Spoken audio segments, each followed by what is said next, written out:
Cryotherapy for chronic lateral epicondylitis, a new technique by the Regional Anesthetic Competence Center in Munich.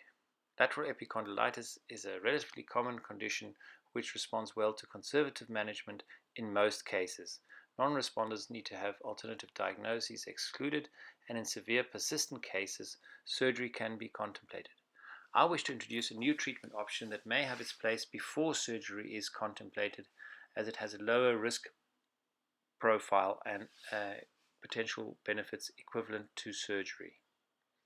Cryoneurolysis is an old technique where extreme cold is applied to the peripheral nerves, resulting in complete nerve conduction block for months, mimicking local anesthetic block.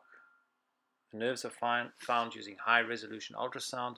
The nerve is frozen using a cryoprobe, and the nerve sheath remains intact so that the nerve regrows, no development of a neuroma, and the pain then may return, but the procedure can be repeated as often as needed. There's more information in the article by Andrea Trescott.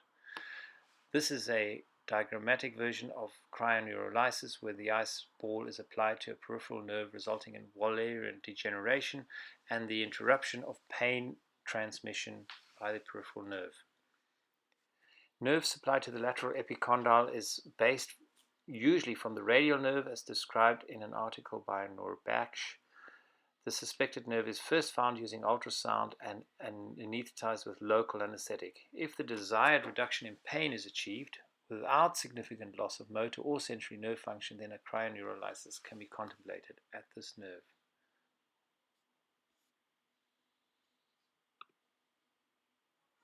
The technique is based on peripheral regional anesthesia, and in the video the surrounding tissue is first infiltrated with saline to produce a cold sink to prevent skin damage. The nerve is then anesthetized with local anesthetic. The cryoprobe is placed directly in contact with the peripheral nerve, and an ice ball can be seen forming in direct contact with the nerve.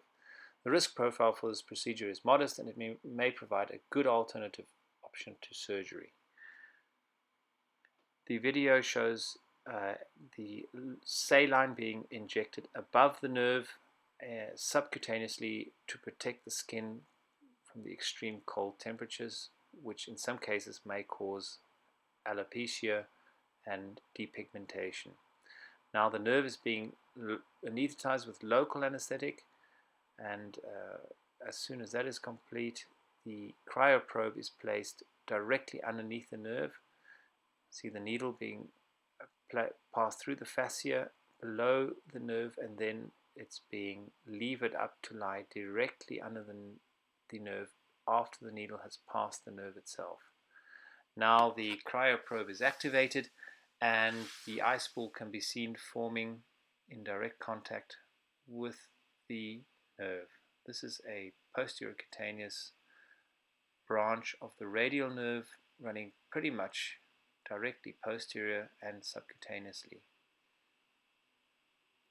The loss of nerve function here is absolutely minimal. There are no motor nerves derived from this subcutaneous nerve, and the patients tolerate the loss of this nerve function very, very well indeed.